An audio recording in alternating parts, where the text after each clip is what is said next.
Welcome back to Did You Eat Yet? I'm Victor, and I'm obsessed with Texas BBQ. I traveled to Austin for work in 2017 for the first time, and fell in love with brisket after my first bite. Since then, I've traveled back to Austin a few more times, even once for my bachelor party, just so I could eat the best barbecue in the world with all the homies. Since my first time back, I've been obsessed with learning how to make Texas-style barbecue at home, finding any opportunity I can to smoke brisket and ribs. I've probably smoked a brisket every other month over the last 2.5 years, so I think I've gotten pretty good at it, but there's always room for improvement. Today, I'm going to talk about some of my favorite things I make with my smoker, tips and tricks I've learned from smoking meats with my pellet grill at home, as well as some food experiments with smoked meats. Now let's get into it. Smoked brisket is my Texas barbecue staple. It takes patience, focus, and dedication to make a good brisket. First, you have to choose a good brisket. A brisket is a huge chunk of meat off of the cow, and a whole packer brisket is made up of two parts, the flat and the point. The flat is the leaner side, while the point has way more fat. When picking a brisket, consider the grade. Due to meat scarcity lately, beef prices have skyrocketed, and USDA prime briskets are much harder to find right now. If you can find one, it's going to be a better product overall, but you can't go wrong with a USDA choice either if that's all that's available. Another consideration is the size and the shape. Try to find a brisket with a thicker flat, and overall just a more consistent shape without a huge difference in the thickness between the flat and the point. In terms of size, I like to find briskets that weigh anywhere from 14 to 18 pounds. After trimming and cooking, it goes down a bit in weight, and you want to account for about an hour to an hour and a half of cook time per pound of the brisket. Now let's prep this brisket. Once you've secured a brisket, you want to trim the brisket down. The reason for trimming in Texas barbecue is that you want all your slices to be servable after it's been cooked. All briskets have huge fat caps, and if you don't clean it up before you cook, you're going to have to do it later anyways after it's been cooked. Another reason for trimming briskets is to improve the uniformity of the shape for it to absorb smoke. If it's too thin in some parts, it's going to burn up or get too crispy too. With the brisket trimmed, you'll get perfect slices for consumption after it's been done without worrying about any pieces that have too much inedible fat, too dry, or it might be too burnt. You can also save some of the extra meat you trim and grind it up for some burgers too. Once you have the brisket trimmed, it's time to season. Some big Texas barbecue names swear by just salt and pepper, but feel free to experiment with whatever you like. Some folks have industry secrets, like using seasoned salts, other spices, beef tallow, but I like to keep it pretty simple too with just salt, pepper, and garlic. Make sure you're using coarse salt and coarse black pepper. Apply your seasoning liberally all over the brisket. Some folks like to use a binder, like mustard, to ensure that the seasoning sticks to the meat, but I've never had any issues without using a binder. Now, let's smoke some meats. With your brisket ready, all you have to do now is place it in the smoker. Get your smoker to a temp of about 225. With a pellet grill, the fire source is directly under the grate, so it's important to understand where the hot spots are on your smoker. Due to the hot spot being directly in the center of my pellet grill, I like to cook my briskets fat side down and try my best to avoid placing it directly in the center if I can. Once the brisket is placed into the smoker, plug in your meat probe directly in the middle of the brisket and close the lid. I generally put my briskets into my smoker just before bed, and I just let it cook overnight. By the time I wake up, it's almost done, and I'll remove it once it hits about 205 and probes like butter. I've smoked so many briskets over the last few years and have experimented with different techniques with wrapping or no wrapping. I don't wrap my briskets to push through the stall anymore. Recently, with the rise of Goldie's barbecue and their techniques, I've started to cook the entire brisket without wrapping and only wrapping with foil once completed with beef tallow. It's honestly just less work and creates a great final product too. Once you wrap the brisket with foil and tallow, we just now let it rest until ready to serve. I always try to let the brisket rest at least 2 hours before slicing, allowing the juices to redistribute and reabsorb into the meat. If you don't want to serve it in 2 hours, you can hold it even longer by resting it in a cooler. Just wrap it in the towel, throw it in the cooler, and even with my cheap little cooler, after about 4 to 6 hours, I found the brisket was still warm and ready to go. Now, let's serve up the brisket. Take it out the foil, and you want a nice bread knife or a slicing knife here for this. Let's cut it through the middle first, for that cross section of the point and the flat. Here's that money shot you want to see.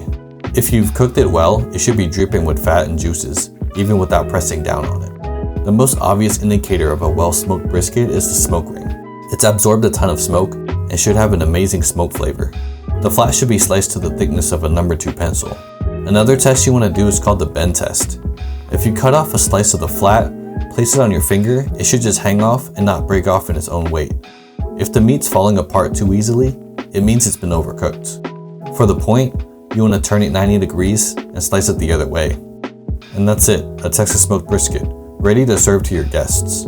After smoking a ton of briskets over the last few years, I've gotten really comfortable with making a solid brisket at home, but there's always room for improvement. I'm kind of obsessed and will find any opportunity to smoke one, whether it's a holiday party, the Super Bowl, July 4th, or just any excuse, to be honest. If you guys want to learn more about making briskets at home, check out these YouTube channels, which I've learned a lot from over the last few years. Next, let's make some ribs. When you're new to smoking meats, spare ribs are one of the easier ones to start with, and once you get them right, they're a crowd favorite. I like to use St. Louis cut ribs and smoke them with a 2-2-1 method. That means 2 hours unwrapped, 2 hours wrapped in foil, and then another hour unwrapped with barbecue sauce. There's a ton of different ways to smoke spare ribs that get you delicious results, but this is my favorite way to do it. Never forget to remove the membrane from your ribs. Using a paper towel helps to remove it pretty easily too. Trim off any excess fat and clean it all up. Now pat them dry and apply your rub liberally. I like to make my own rub, which consists of salt, pepper, garlic powder, onion powder, paprika, and some brown sugar. Once the smoker is at 225 degrees, put your ribs into the smoker for 2 hours. After the first hour, I like to spritz them with a little bit of apple cider vinegar.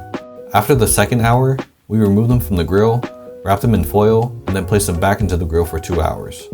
After the 2 hours wrapped, we remove the foil and brush some barbecue sauce over the top and let that cook for one last hour. After 5 hours of cooking, the ribs are done, and we can remove them from the grill to slice. The ribs are perfect, beautiful color with a nice smoke ring. They're super juicy and tender, and we don't want them to fall off the bone too easily. With Texas-style barbecue ribs, there should still be a slight bite to it, but still come off the bone clean when eating. Smoking sausages is another super easy smoked meat option you can add in when you're making barbecue.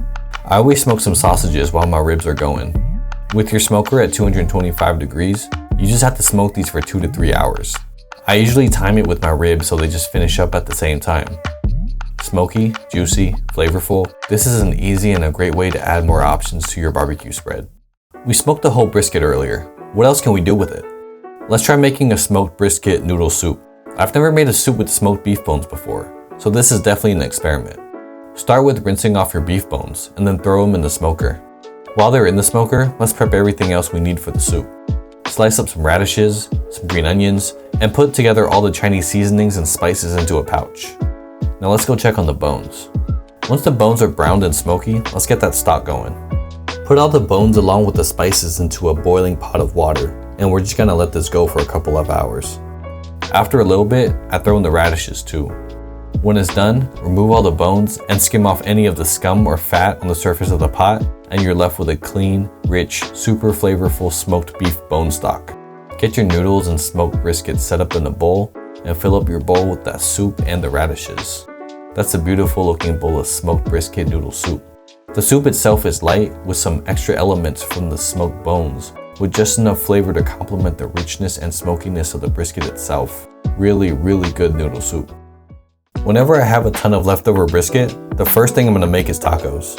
What I gotta have with my brisket tacos is a salsa de aguacate and some pickled onions, which I make real quick from scratch.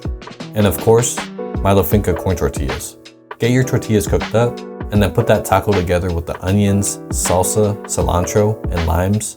And that's how I make one of my favorite tacos of all time, and something I always make for my friends and family that come visit. Another easy meal I can put together with a smoked brisket is a banh mi. Get your boifong banh mi rolls heated up and cut it up. Add a little Kewpie, put your brisket on, all the pickled daikons and carrots, the cilantro, and that's it. Another one of my favorite dishes I like to make with my leftover brisket. I'm pretty convinced this is a superior brisket sandwich. Texas barbecue is one of my favorite cuisines, and I've gotten obsessed with the barbecue culture over the last few years. I've been able to learn a lot about barbecue from my travels to Texas, as well as just a ton of amazing resources on YouTube. Over the last few years, we've seen some great barbecue start to appear in the Bay as well, and I'm hella excited for more barbecue joints to show up here to really showcase what high quality barbecue is, as well as the folks who've included smoked meats into their menus. Thanks for joining me in the kitchen today. And I hope y'all enjoyed seeing some of the stuff I like to make at home and hopefully inspired you to mess around in the kitchen too. See y'all next time. Peace.